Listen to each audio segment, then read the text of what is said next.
Vamos lá, bom dia, boa tarde, boa noite a todos. Vamos continuar aqui no nosso tema de princípios constitucionais.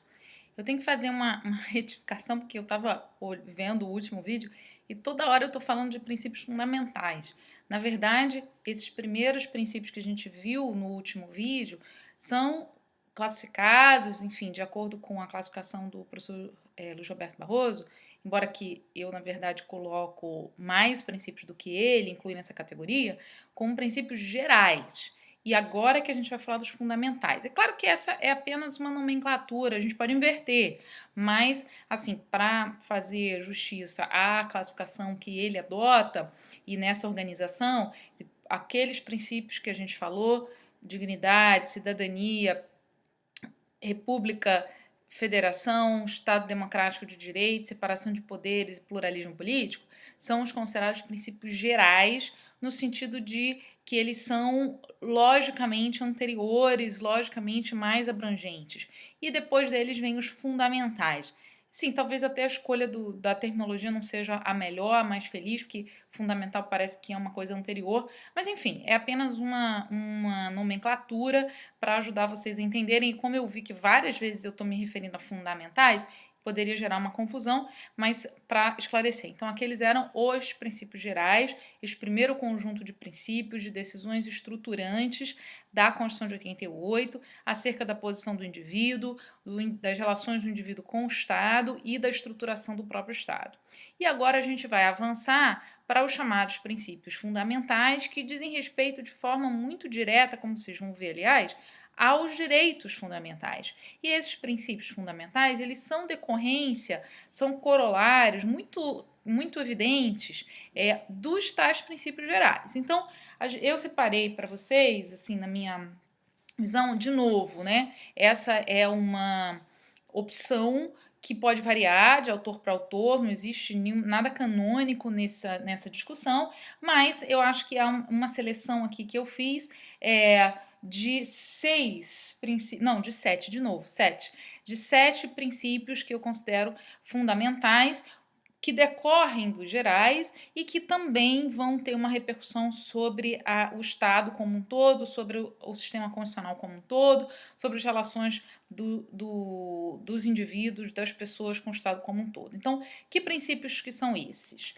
Legalidade e a liberdade, que é o seu correspondente, igualdade, devido processo legal, acesso ao judiciário, proporcionalidade, publicidade e segurança jurídica, tá? Então, todos eles estão de forma direta ou indireta, mas registrados, explicitados no artigo 5º e, portanto, todos eles correspondem, de certo modo, a direitos fundamentais. E a proporcionalidade, sobre a qual a gente vai falar também, a gente já falou, mas vou retomar aqui rapidamente, a gente falou sobre a perspectiva de um princípio de interpretação, mas ela, na verdade, se transforma também num princípio fundamental que condiciona a atuação do Estado. Ela se extrai, como a gente viu, né, do devido processo legal, da garantia do Estado Democrático de Direito. Então, ela não tem um dispositivo expresso no artigo 5º, não, mas ela é extraída do sistema, a gente já vai chegar lá. Então, começando com legalidade, né? A legalidade vai decorrer, está no artigo 5º, inciso 2º, a Constituição diz de forma muito direta, ninguém será obrigado a fazer ou deixar de fazer coisa alguma senão em virtude de lei. Essa é a previsão do artigo 5º, inciso 2º. Existe também, né, a garantia específica da legalidade em matéria penal. A gente tem lá no artigo 39 a previsão, deixa eu ver aqui a redação bem direitinho para vocês. Não há crime sem lei anterior que o defina, nem pena sem prévia cominação legal, e uma garantia específica também da legalidade tributária, lá no artigo 150. Mas a garantia do artigo 5º, inciso 2º, ela é geral e se aplica a tudo. Essa garantia, claro, decorre do Estado de Direito, sobre o qual a gente acabou de falar. Quer dizer, o Estado de Direito é aquele no qual o poder político, quer dizer, é exercido sob o direito, por meio do direito, condicionado e limitado pelo direito, e não é qualquer direito, um direito produzido democraticamente. A gente aprofundando um pouco mais a questão da legalidade, quer dizer, há muita coisa para falar sobre a legalidade, tá? Então eu quero já começar a aprofundar essa noção, esse princípio da legalidade. A primeira coisa que a gente precisa ter claro é que, quer dizer, a legalidade, ela é a contraface da liberdade. Em que sentido? Se não há norma proibindo ou impondo nada, a regra é a da liberdade. Por que isso é importante ter essa dimensão que às vezes passa um pouco despercebida? É porque às vezes existem grupos sociais que querem que o Estado regulamente um determinado assunto. Muito bem, e às vezes o Estado não regulamenta. E há uma discussão sobre se isso caracterizaria uma omissão do Estado. E aí é preciso a gente ter um certo cuidado, quer dizer, existem as situações de omissão inconstitucional que se caracterizam quando o Estado, quando a Constituição, perdão, prevê que o Estado tem que disciplinar um determinado assunto, um determinado direito em geral, né? E aí, se o Estado não o faz, ele está incorrendo em uma omissão inconstitucional. Mas, como regra geral, legislar ou não legislar, disciplinar uma matéria ou não, é uma avaliação política também. Porque a não regulamentação não corresponde propriamente a um vazio, corresponde à opção de deixar a liberdade atuar naquele espaço, quer dizer, sem a intervenção estatal. Então, há aqui uma certa confusão e às vezes assumindo-se uma premissa assim até um pouco autoritária, como se não houvesse sociedade à parte do Estado. Quer dizer, o Estado é muito importante, mas ele não abarca a sociedade como um todo. O fenômeno social é muito mais amplo e complexo do que o Estado. Então, o Estado é apenas um elemento nesse contexto. Então, a eventual opção de não legislar, de não haver regra, pode ser uma opção perfeitamente legítima, com a qual a gente pode concordar ou discordar politicamente, mas que está dentro da liberdade de conformação do legislativo, sobretudo. Tá? Então, esse é um primeiro ponto importante acerca da legalidade, quer dizer, ela é a contraface da liberdade. Quer dizer, a ausência de lei significa que a opção é pela liberdade. É claro que, repito, existem hipóteses em que essa liberdade do legislador não está presente, porque a própria Constituição determina obrigatoriamente a regulamentação de determinada questão. Mas, não sendo esse o caso, o legislador é que vai examinar no âmbito da sua competência o que vai legislar, se a opção é legislar ou não legislar, e como legislar conforme o caso. Segunda coisa é a seguinte: existe uma distinção bem importante entre o que a legalidade significa para o particular e o que a legalidade significa para o Estado. Então, se a gente for ver lá no artigo 37, caput, que vai consagrar os princípios setoriais da administração pública, um deles é a legalidade. Então, para a administração, para o Estado, a sua atuação depende de uma autorização normativa. Hoje em dia, já não necessariamente legal, a concepção que a gente tem mais moderna é que não precisa ser necessariamente uma lei, pode eventualmente, em algumas circunstâncias, ser a própria Constituição. E eu dei aquele exemplo para vocês em algumas aulas atrás, da extração direta do princípio da moralidade, do núcleo do princípio da moralidade, por parte do CNJ, de regras acerca do nepotismo, vedando o nepotismo. Então, sem intermediação legislativa, porque se entendeu que era um núcleo de princípio. Então, eventualmente, a administração pública poderá valer-se diretamente da Constituição para praticar atos. Mas seja como for, a administração precisa de um fundamento normativo, jurídico. Ela está vinculada ao princípio que a gente chama mais amplamente da juridicidade, né? Não apenas legalidade, a legalidade está dentro da juridicidade, mas da juridicidade de forma ampla. Para o particular, a regra é a da liberdade. Então, na verdade, como eu acabei de dizer, não havendo lei, o particular está livre para, enfim, agir como entender por bem, né? Não havendo lei, não havendo norma também. Quer dizer, você pode ter a Constituição, não precisa ser uma lei, né, específica, uma norma jurídica, aí incluída a Constituição. Então, essa é uma segunda questão importante em relação à legalidade. Uma terceira questão importante é a seguinte: bom, o que significa lei? né? É claro que, tradicionalmente, a gente está falando de lei aquilo que é elaborado pelo Poder Legislativo, até por conta de toda a discussão democrática e tal, da formação dos legislativos, e, portanto, a lei seria aquilo que o Legislativo produz no âmbito do seu colegiado. Isso é verdade em parte, porque hoje em dia, e a própria Constituição faz essa opção de forma expressa, você tem a possibilidade e a previsão de que atos que não são lei, formalmente consideradas, vão poder criar direitos e obrigações, né? Então a gente tem, no caso da Constituição de 88, as medidas provisórias, que são atos do Poder Executivo, mas que são equiparadas à lei, que vão ser submetidas ao Congresso, mas antes de serem submetidas ao Congresso, elas já produzem efeitos equiparáveis a de uma lei. Portanto, é um ato do Executivo que vai produzir efeitos de lei. Então, essa é uma primeira exceção. Uma segunda exceção são atos que a Constituição autoriza que sejam praticados, inovando na ordem jurídica, criando direitos e obrigações por meio de decretos, né? Então, você tem situações tributárias em que o decreto pode promover alterações de alíquota, tem que ter uma lei anterior prevendo parâmetros e tal, mas o decreto poderá fazer isso. Enfim, existem várias situações em que o decretos, por expressa autorização constitucional, poderão estar inovando, de certa forma, na ordem jurídica. Esse é um aspecto digamos assim, da revisão do princípio da legalidade. Então, a lei nem sempre será, ou não necessariamente será, apenas aquilo que o legislativo elabora, né? Ela poderá ser, eventualmente, por uma medida provisória. Quando é que vai poder ser usado uma coisa e outra, né? E aí a doutrina distingue isso, identificando hipóteses de reserva de lei formal e reserva de lei meramente material, para estabelecer as hipóteses, quando se trata de reserva de lei formal, que apenas podem ser tratadas por lei elaborada pelo Poder Legislativo, ao passo que as outras situações que não estejam nessa categoria poderão ser apreciadas ou tratadas, disciplinadas, no caso brasileiro também por medida provisória. Quais são as hipóteses de reserva de lei formal no Brasil hoje?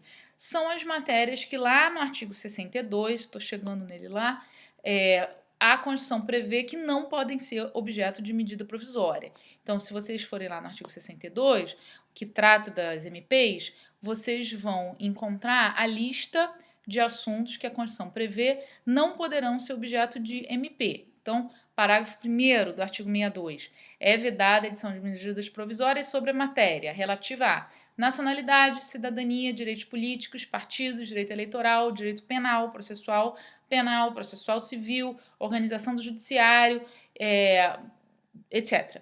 Matérias reservadas à lei complementar e há outras hipóteses aqui. Esses assuntos, então, que estão no artigo 62, parágrafo 1º, são matérias submetidas à reserva de lei formal, ou seja, elas só poderão ser tratadas por lei ordinária ou complementar, conforme seja a definição constitucional, assim entendidas, ou seja, aquelas elaboradas pelo Poder Legislativo. Em relação a todos os outros assuntos, eventualmente você poderá ter leis ou medidas provisórias, caso se caracterize relevância e urgência, que são as exigências constitucionais para as medidas provisórias. Então, uma primeira, digamos assim, diferenciação, ou aprofundamento, detalhamento desse princípio da legalidade, hoje em dia, é essa distinção entre a reserva de lei formal e a reserva de lei material.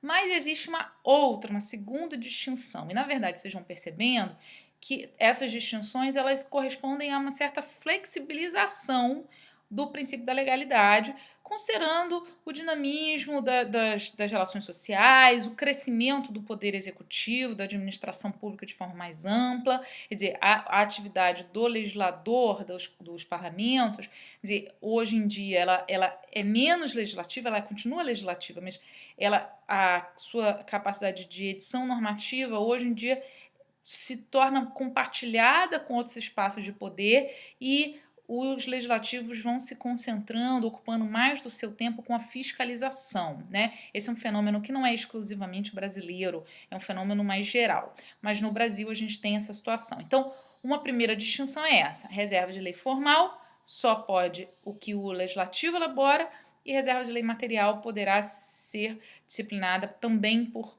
medida provisória no caso brasileiro, né? E a reserva de lei formal está onde? Está no artigo 62, que diz o que não pode ser objeto de MP.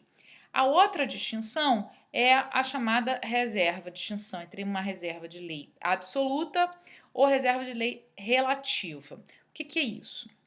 Né? A diferença é que tenta dizer o seguinte: determinados assuntos, a lei tem que tratar ou deve tratar de forma bem detalhada de todas as suas características, de todos os seus aspectos. Ao passo que, em relação a outros assuntos, o legislador pode delegar ou deixar um espaço mais amplo para a regulamentação por parte do Poder Executivo. Porque como é que funciona a dinâmica, né? Você tem a lei elaborada pelo Poder Legislativo e você vai ter, em geral, quase que sempre, algum tipo de ato do Executivo que vai garantir a execução daquela lei, né? Que vai, digamos assim, trazer a norma geral e abstrata, prever os atos concretos, as estruturas que vão permitir que aquela lei possa ser executada na realidade, né?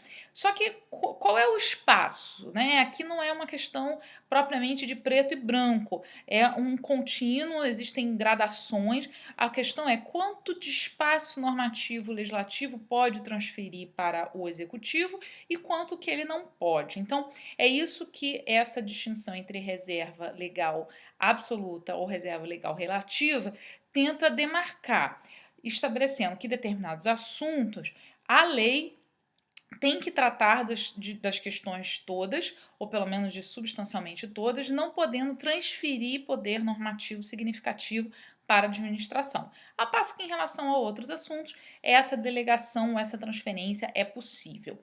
Quais seriam esses assuntos de reserva de lei absoluta? Em geral, a doutrina vai identificar direito penal, né, direito tributário e a restrição de direitos fundamentais. Então, isso teria que estar substancialmente definido pelo Poder Legislativo, ao passo que outros assuntos admitiriam um espaço maior de delegação.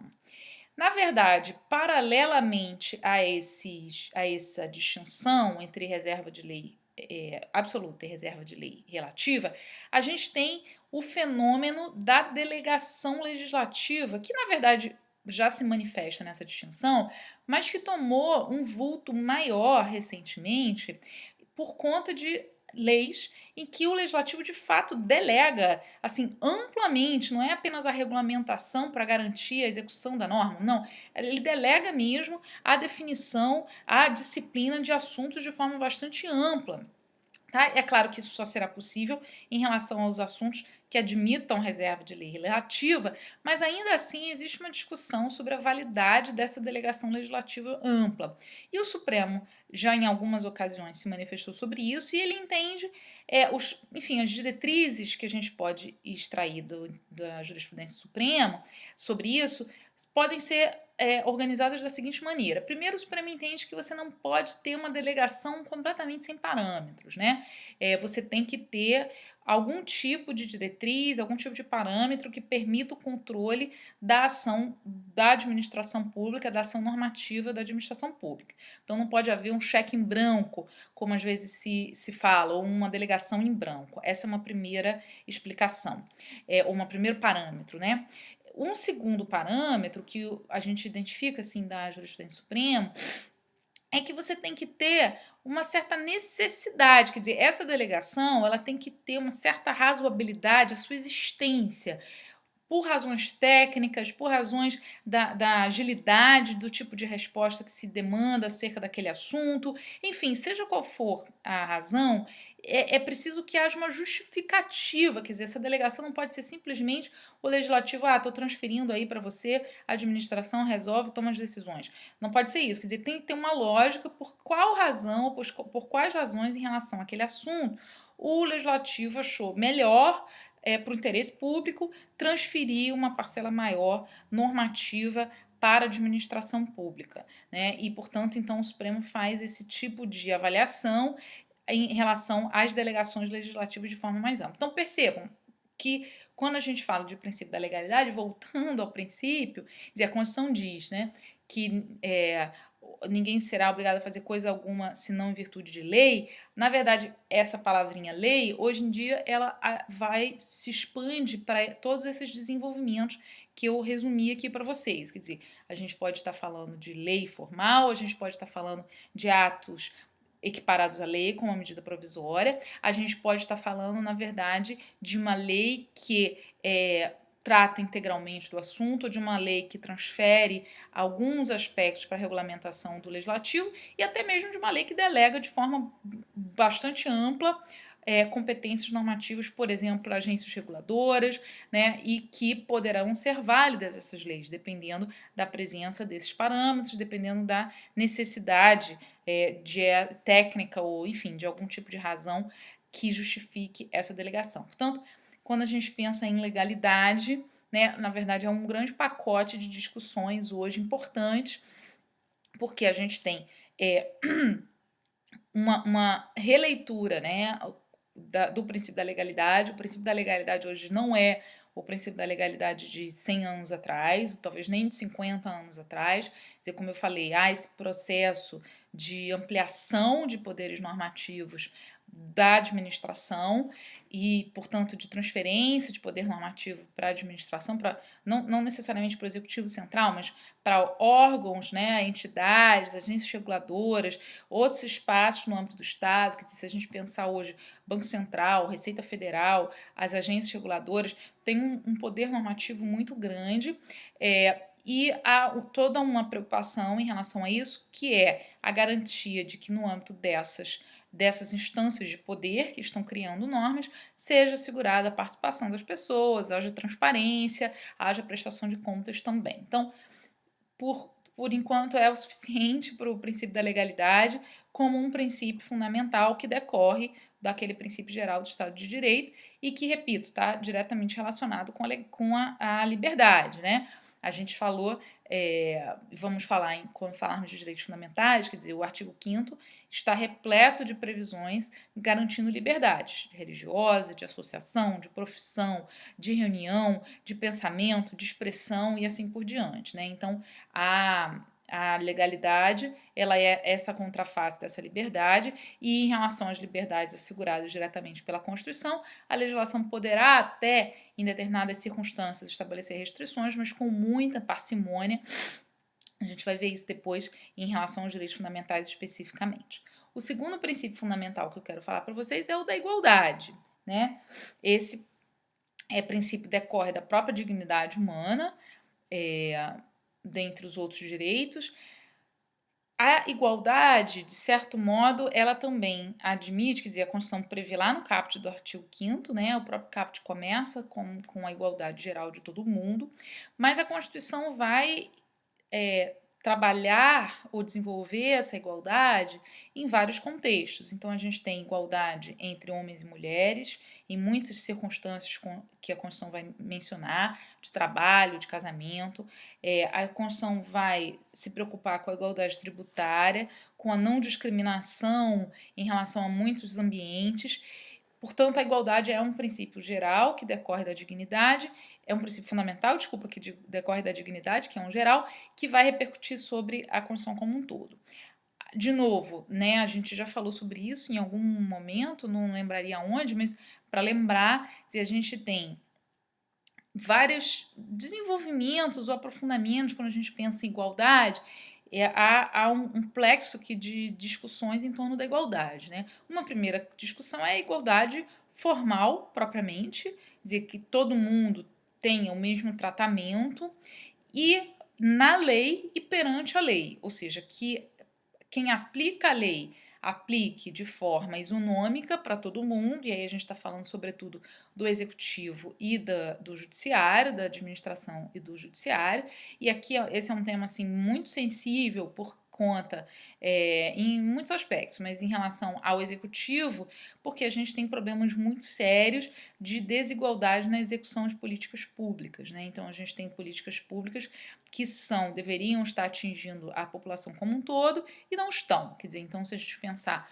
por exemplo, em saneamento, a gente tem saneamento em geral nas regiões mais ricas das cidades, dos estados e não nas regiões mais pobres. Então há um problema de igualdade na aplicação da lei, no caso na aplicação da lei de ofício por parte da administração. Existem mil outros problemas, é só para dar um exemplo da dimensão da igualdade nesse contexto da igualdade perante a lei. Mas há também a questão da igualdade na lei, quer dizer, a discussão de que a própria lei, a despeito da sua generalidade e abstração, pode eventualmente consagrar desigualdades. A gente está cansado de saber disso, quer dizer, a lei pode ela mesma consagrar, a pretexto de um tratamento geral, desigualdade, tratar desigualmente as pessoas e, portanto, ela poderá estar sujeita a controle de constitucionalidade com fundamento no princípio da igualdade. Então, a lei é uma garantia inicial de proteção à igualdade, sem dúvida. Quer dizer, era muito pior quando a fonte normativa era a vontade do ditador, a vontade do monarca. Então, a generalidade e a abstração são uma garantia inicial, preliminar, digamos assim, de igualdade, mas não são uma garantia suficiente. Então, eventualmente, você poderá ter problemas dentro da própria lei de desigualação, de tratamento diferenciado. Isso no contexto da igualdade formal ainda, da igualdade de tratamento igual. Mas há a dimensão da igualdade material.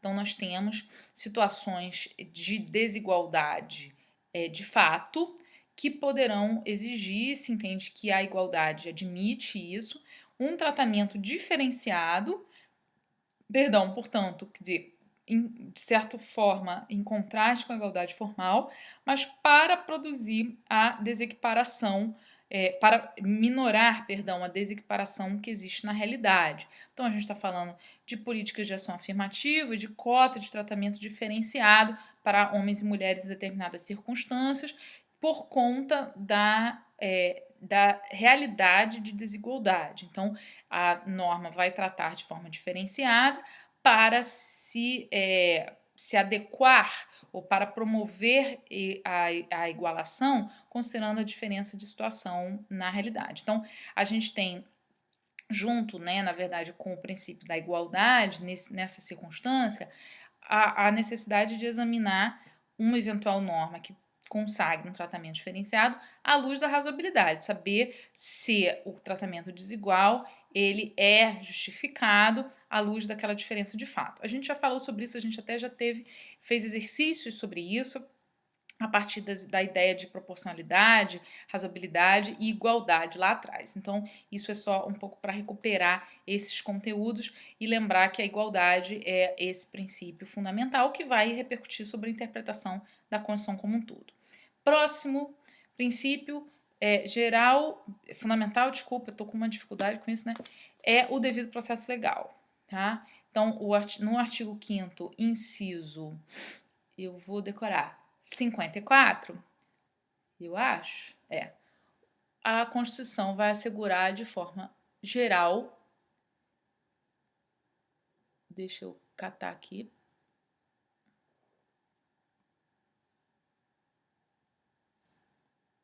peraí, isso, ninguém será privado da liberdade de seus bens sem o devido processo legal. O devido processo legal, e aí o inciso seguinte trata do direito de defesa, ele é um princípio fundamental de toda atuação do Estado, quer dizer, toda atuação do Estado que pretenda interferir na esfera individual, a Constituição diz, né, restringir direito, bens e liberdade, mas de forma ampla, né, direitos, depende do devido processo legal. E há, inclusive, a discussão que a gente já enunciou e vai retomar quando falarmos de direitos, sobre a eficácia horizontal dessa garantia, que é a exigência de que, no âmbito das relações privadas, em que haja uma relação de poder assimétrica e na qual exista a aplicação de algum tipo de sanção, ou seja também assegurado o devido processo legal. Então, isso é discutido em relação a associações, por exemplo, em que há previsão de exclusão por algum tipo de falta, que as pessoas, mesmo no âmbito de associações privadas, a elas seja garantido o devido processo legal. Claro que não com o mesmo detalhamento, com as mesmas exigências, mas uma garantia mínima de que as pessoas sejam ouvidas e que haja um procedimento antes da tomada da decisão que vai afetar a esfera individual das pessoas. A Constituição assegura isso em todas as instâncias no âmbito do Estado, em processos judiciais, em processos administrativos de forma ampla, e do devido processo legal também se extrai o outro princípio que a gente já discutiu, que é o da proporcionalidade, que também se relaciona com a ideia de Estado de Direito. Então, que a atuação estatal de uma forma ampla, não apenas no âmbito de um processo que vai aplicar algum tipo de sanção, algum tipo de restrição de direitos, mas a atuação estatal de forma ampla, administrativa, judicial e legal e legislativa, ela tem que observar o princípio da proporcionalidade, né? Essa ideia que decorre, né, desse devido processo legal substantivo, nós já falamos sobre isso. O próximo princípio importante para a gente lembrar é o do acesso ao judiciário. A Constituição assegura isso lá no artigo 5º, inciso 35, a inafastabilidade do controle judicial, a lei não excluirá da apreciação do Poder Judiciário lesão ou ameaça a direito. A garantia de acesso ao judiciário, sem a garantia do acesso ao judiciário, o Estado de Direito não faz muito sentido, porque, vejam, se a gente tem uma lei ou uma norma, enfim, constitucional, legal, seja qual for a fonte, que assegura um direito, que garante alguma pretensão, essa pretensão é violada e não é possível reclamar a ninguém que possa impor, quer dizer, qual é o direito, qual é o sentido disso? O professor José Carlos Barbosa Moreira dizia que sem a ação, sem direito de ação, os direitos são um sino sem badalo, ou seja, um sino sem badalo é um negócio que não faz barulho, que não serve para nada. Portanto, até acho que há, às vezes, uma supervalorização do judiciário para resolver determinados problemas que são mais abrangentes, mas o fato é que sem acesso ao judiciário, o Estado de Direito não faz o menor sentido. Portanto, o acesso ao judiciário ele é indispensável, ele é um princípio fundamental que decorre do Estado de Direito também, que perpassa toda o sistema constitucional. Quer dizer, qualquer direito, né, ameaça, ou mesmo ameaça, não precisa ver a lesão do direito propriamente, basta que haja uma ameaça, daí as medidas de natureza preventiva, elas autorizam o recurso ao judiciário. Isso não é incompatível, como o Supremo Tribunal Federal já decidiu, com a eventual opção das partes de submeterem as suas disputas à arbitragem, tá? Portanto, só para lembrar, não me lembro se a gente já falou sobre isso em algum momento, mas quer dizer, a legislação prevê a arbitragem, prevê a possibilidade das partes pactuarem a arbitragem e a obrigatoriedade dessa opção que as partes façam. Isso não é incompatível com o acesso ao judiciário. Quer dizer, a legislação prevê uma alternativa, as partes podem optar por essa alternativa e isso poderá ser vinculante para elas em função da opção que elas mesmas tenham feito. Quer dizer, existe um grande esforço nos últimos anos, e até legislação foi editada sobre isso, no sentido de promover a mediação, que é uma coisa muito louvável, porque a verdade é que nos últimos anos o judiciário, quer dizer, está, né, amplamente abarrotado de processos, em boa parte porque as relações sociais não conseguem mais se resolver os seus problemas sem um intermediário que seja o Poder Judiciário. Então, assim, o processo de judicialização da vida no Brasil se tornou muito amplo. Quer dizer, curiosamente, né, uma das preocupações da Constituição, importantíssimas em relação ao acesso ao judiciário, que foi a gratuidade e os juizados, quer dizer, coisas extremamente importantes, acabaram facilitando essa extrema judicialização, quer dizer, havia, é verdade, uma demanda muito grande de litígios, mas o certo é que hoje, quer dizer, há todo um estímulo, quase um estímulo para que as pessoas judicializem qualquer tipo de disputa. Disputa de consumo, disputa de vizinhança, enfim, qualquer tipo de discussão desencadeia hoje no judiciário, fica anos no judiciário, e as pessoas, enfim, com dificuldade de resolver suas questões, e o judiciário com muita dificuldade de dar respostas minimamente céleres para a sociedade. Então, há um esforço que não exclui, obviamente, o acesso ao judiciário, mas de se tentar produzir soluções que não dependam, né, da decisão judicial, que possam promover, né, uma maior mediação, enfim, soluções consensuais, o tanto quanto possíveis consensuais, entre as pessoas que estão em disputa, né? Mas isso, não, obviamente, não interfere com o direito e o princípio de acesso ao judiciário. Estou só fazendo um comentário sobre isso porque existe uma grande crise, na verdade, no judiciário, quer dizer, uma superlotação, uma limitação de recursos e um volume muito grande mesmo de demandas, e, portanto, esse esforço todo de mediação para a gente tentar resolver, na medida do possível, as demandas sem precisar usar o judiciário, né? Ou pelo menos num estágio preliminar, mesmo que seja no âmbito de uma ação, num estágio preliminar que resolva o problema, dê uma resposta satisfatória e que não demore tanto e não sobrecarregue tanto o Poder Judiciário. O último princípio que eu quero falar para você, quer dizer, os dois últimos princípios que eu quero falar para vocês são o da segurança jurídica, né? Nós já falamos, quando falamos de direito intertemporal, falei para vocês sobre o princípio da segurança jurídica previsto no caput do artigo 5º e que garante, né, o direito adquirido, a coisa jurídica, o direito adquirido, o ato jurídico perfeito e a coisa julgada, as previsões em matéria penal que protegem contra a retroação, salva benéfica, as previsões tributárias, a gente falou sobre isso há um pouquinho, sob a perspectiva do direito intertemporal, que na verdade é um princípio constitucional fundamental também, que é a segurança jurídica, quer dizer, essas garantias contra a ação do Estado que pretenda alterar alguma dessas coisas para o passado, interferir em situações que já se consolidaram para o passado, já falamos sobre isso.